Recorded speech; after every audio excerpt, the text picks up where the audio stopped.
अब देखिए दंत धावन में प्रयुक्त द्रव्य जो हम लोग प्रयुक्त करते हैं तो उसको लिख लीजिए।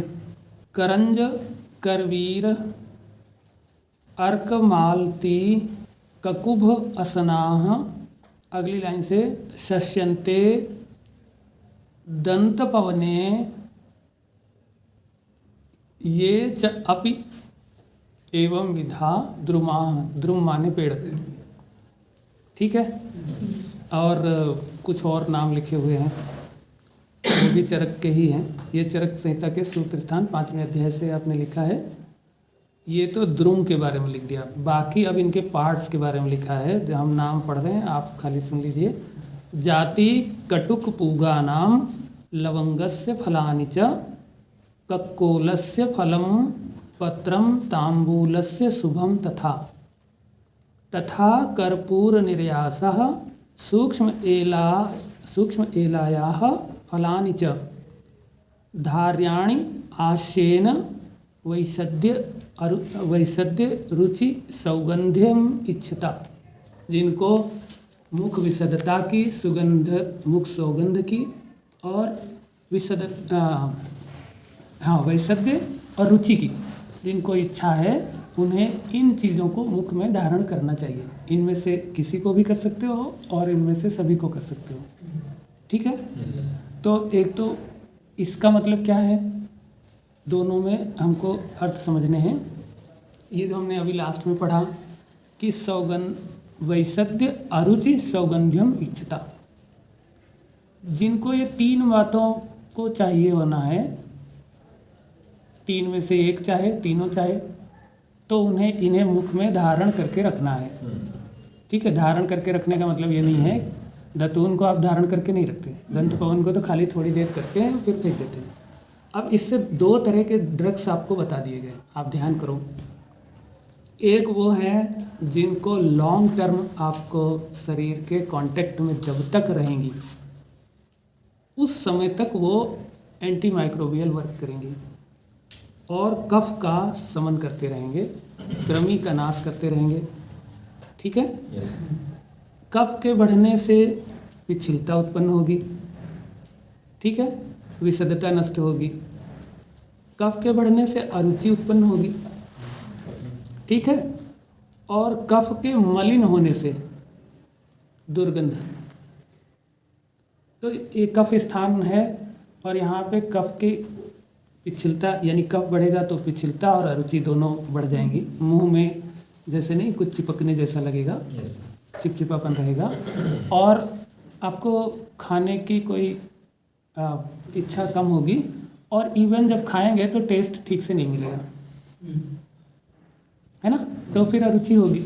अगर टेस्ट मिलता है तो रुचि आती है, नहीं तो फिर अरुचि होती है, ठीक है। तो कफ बढ़ा रहेगा तो आपको अरुचि होगी। तो कहने का मतलब ये है कि ये जो धार्याणि आसीन है, जो मुख में धारण करने की औषधियाँ बताई गई हैं, ये कफ के पिछिल गुण का, कफ के मधुर गुण का, है ना, कफ के पिछिल गुण का और मधुर गुण का नाश करती हैं और मुख के सभी कृमियों का और सभी प्रकार के राक्षस, पिशाच, जितने भी इस तरीके से माइक्रो ऑर्गेनिज्म हैं उनका भी नाश करते हैं। और कफ जन्य रक्त विकार को नष्ट करते हैं। देखिए मुख के ज़्यादातर रोग जो है कफ रक्तजन्य होते हैं, कफ रक्तजन्य है, ठीक है। तो इसीलिए ये रक्तज विकारों को, या जो रक्तज विकार कफ की वजह से हो रहे होते हैं, ऐसे विकारों को नष्ट करने की औषधियाँ हैं। तो अब केवल मुख में हो तो आप प्रयोग करेंगे ही, नहीं तो अगर शरीर में कफजन्य रक्त विकार है तो आप इसका प्रयोग चिकित्सा में कर सकते हैं।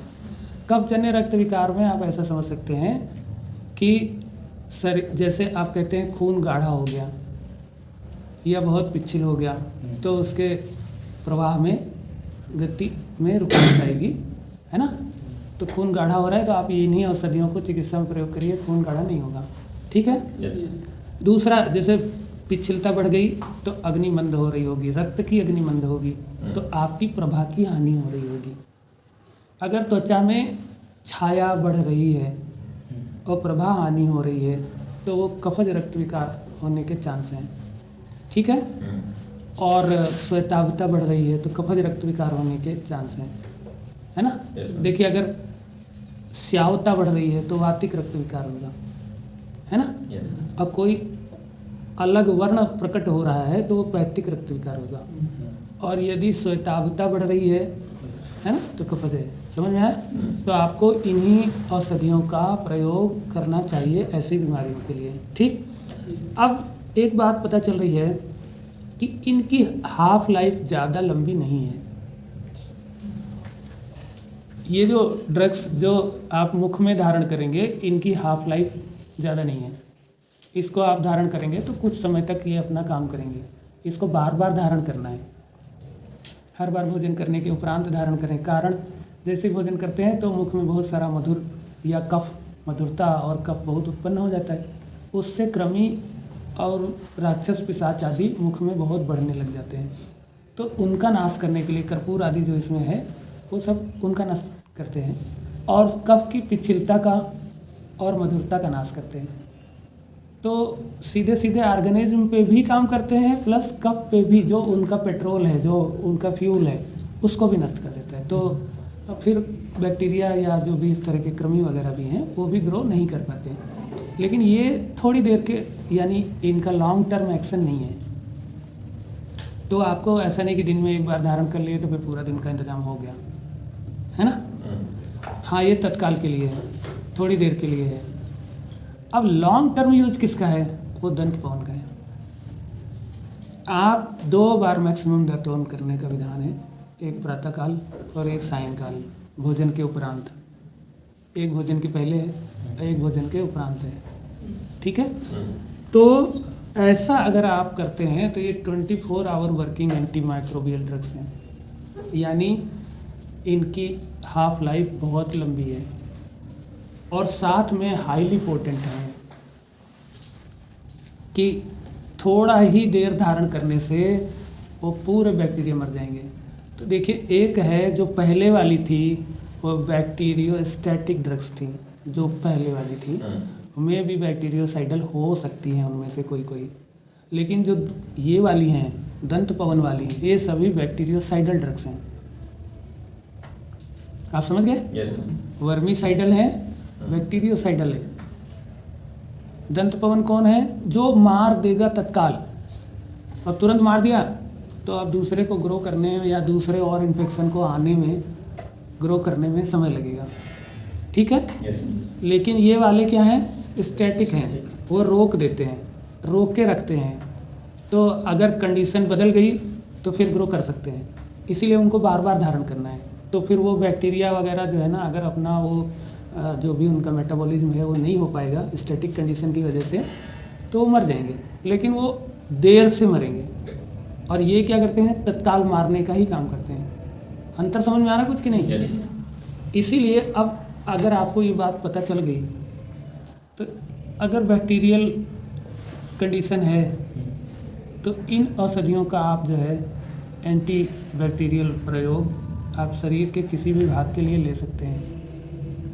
जैसे विद्रथी है, व्रण है, कहीं भी है ना, या शरीर में बैक्टीरियल इन्फेक्शन है, तो आप इन्हीं औषधियों को दंत पवन के रूप में ना लेकर के आभ्यंतर प्रयोग के लिए इनका प्रयोग कर सकते हैं। समझ रहे ना? हाँ, तो बढ़िया बढ़िया नाम: करंज, करवीर, अर्क, मालती। अब देखो, मालती माने जाति।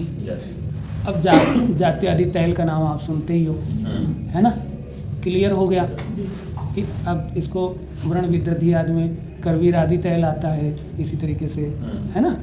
ये करंज तैल का तो प्रयोग करते ही करते हो, है ना। जितने कुष्ठ हैं उसमें प्रयोग करते हो, ठीक है ना। बात समझ में आ रही है? ऐसे ही ककुभ और असना तो आप देखे होंगे, टेरोकार्पस मार्सुपियम, है ना, ठीक है।